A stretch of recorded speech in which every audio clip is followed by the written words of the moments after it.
So we have seen how to create an MCP server on your local machine. I have used my laptop to create this MCP server. Now I'll be creating this MCP server and running it on cloud also. I'll show you how to do that.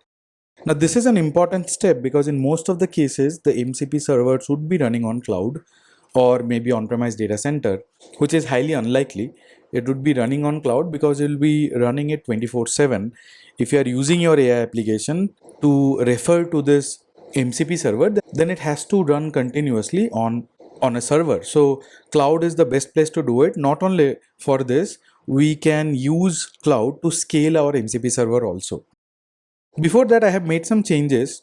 I have pulled all the host port, database name, user and password parameter outside of the function so that we'll have to pass it only once and all the function will use it. Then I have created a custom root. So this is @MCP custom underscore root. The reason I have created this because once you start the MCP server, you'll have to make sure that the MCP server is up and running. Now, there is no out of the box endpoint that can be used, or there is no out of the box endpoint that is provided by the MCP servers. So that's why we will have to create an endpoint which will help us determine whether the MCP server is up and running or not. And here I am defining this path. This is the root path and the allowed methods is get, and I'm using @mcp.custom underscore root. So using this root, whenever we send request to this root, we should find this status to be okay and this description. So this is what I have done. Now I'll be creating a server on cloud and host this MCP server on cloud itself. I do not need the database endpoint yet. We will enable and put the database endpoints in the next videos, but right now I just want to make sure that we can run an MCP server on cloud also. So first thing is that I'll have to copy this entire program and put it in a Python program in the cloud. Now let's use Azure VM because I have shown you how to use Azure OpenAI. So this is my Azure desktop and I'll be creating a resource. I can type here virtual machines and I'll be launching a virtual machine. Right now I do not have anything. So let's go ahead and create one. So I'll be creating a virtual machine. Nothing else would be needed. If you want to scale your MCP server, then virtual machine scale sets would be needed or VMSs would be needed to scale the MCP server beyond a single hosting environment. Meaning that if you want to create a scalable MCP server, then we'll put it inside of a virtual machine scale set. If that is not the case, we can use Azure Kubernetes Engine also. But I'll be creating a virtual machine and this is the subscription, and let's put the resource group that we had created, 3IAM GenAI resource group. This is going to be the name and I'm using the Central India region. I'll keep everything as is, and in the image type, I'll be selecting an Ubuntu operating system, but maybe the server size would be a little different. Either I can use 2 vCPU with 8 GB of RAM or 2 vCPU with 4 GB RAM, etc. So I think 2 vCPU with 8 GB of RAM is enough, and the authentication type would be password. Put the username as MCP admin and then provide the password. Now I have to be very cautious here. First thing is that the inbound port, you have to make sure that we select HTTP and HTTPS also because we'll be connecting to the MCP server using HTTPS. So when you select allow selected ports along with SSH, make sure that you put the entry for HTTP and HTTPS also. Disk, you can keep it as is, nothing or no changes are needed. But in networking, I do not have any virtual network created. So by default, the Azure console will create a new VNet, and this is the VNet that it has chosen. I can obviously change the name, but I don't think we'll need to do that. So we'll create a VNet, or we'll allow Azure to create a VNet for us, which is the network that would be created for us, inside of which we will launch the virtual machine. Now keep everything as is, nothing has to be changed. I do not need any load balancer or application gateway. We'll be using load balancer when we use the VM scale set to, let's say, scale the MCP server. You can keep management as is, then the monitoring would also be as is, and click on review and create. So this is how the virtual machine would be created. Now before creating, it will go through some validation. Once the validation is passed, we can create the virtual machine. Now after we create the virtual machine, there are multiple things that we have to do. So this is the program that we are going to use, right? So you see, I have to connect to a database also. So I'm using this pseco pg2 library or module to connect to PostgreSQL. So I'll have to make sure that I install this library in the Ubuntu server. Not only that, I'll have to install fast MCP also.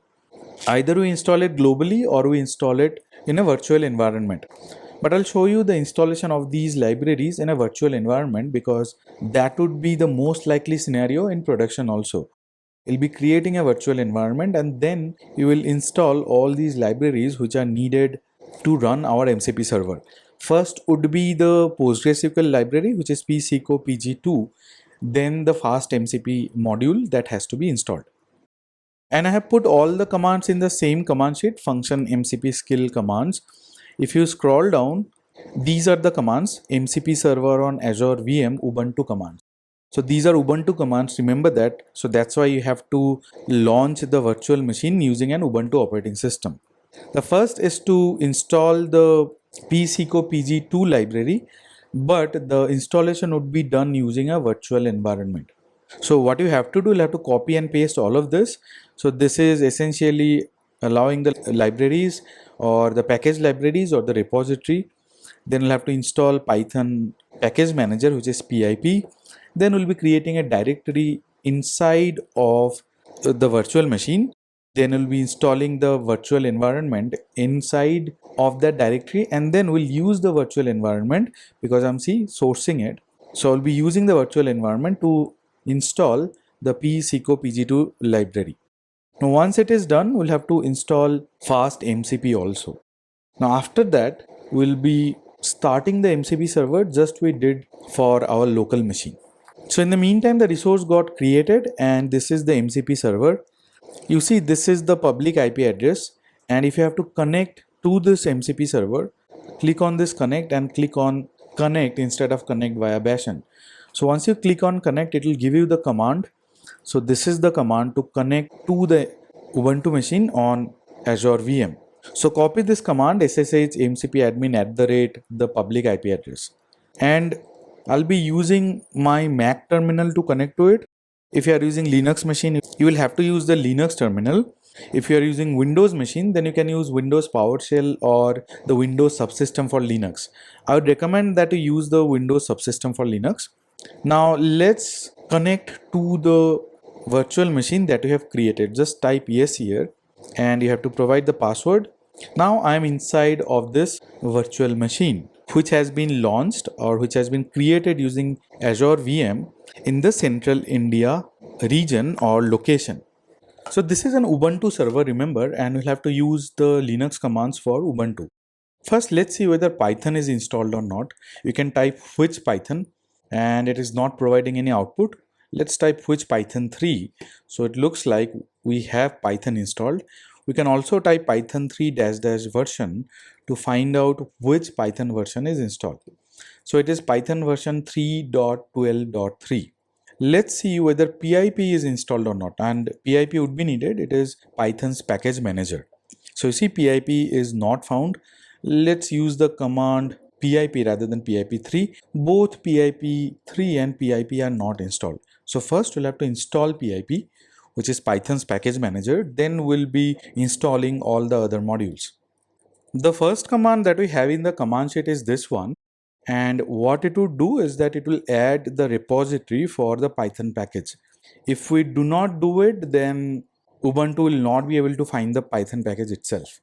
So it would add all the repositories or all the latest repositories in Ubuntu's operating system. Now once it is done, the next command is to update the Ubuntu operating system itself. So make sure you run it, otherwise there might be some error that may seem confusing. To avoid that, just update all the packages that are available in Ubuntu. The third command is to install the Python package manager for Python 3, and this is the command in Ubuntu. If you are using some other distribution of Linux, you might not have to provide the Python 3 here, but in case of Ubuntu, you'll have to do it. Now this will install the pip package, for which we were getting error earlier that the pip command or the pip3 command is not found. Once it is done, once the installation is done, we should be able to use the pip command, or the pip command should be available in the operating system. The installation is done. Let's try the pip -- version again. And now you see the command is working. Both pip and pip3 would work because we have installed the library, or we have installed the package manager. Then let's create a directory, and I am inside of this location. If you type pwd, I am inside of the home directory of MCP admin. MCP admin is the user, and I'll be creating a directory here. The reason I'm creating this directory because we would need a Python virtual environment to install all the packages. I mean, you can try to install it globally, but there are certain problems in Azure VM which will error out saying that the package is managed externally, we cannot install it, etc. So the safest bet is to create a virtual environment and then use that virtual environment to install the libraries. So I've created this directory. I'll have to get inside of this directory to create the virtual environment. Now once inside of it, I'll have to use this command which is there in the command sheet, sudo apt install python 3-v env, and it will install the Python's virtual environment. Now we'll have to create the virtual environment in this directory itself. Now to do that, this is the command, and once this command execution is complete, you should be able to see a directory with the name venv.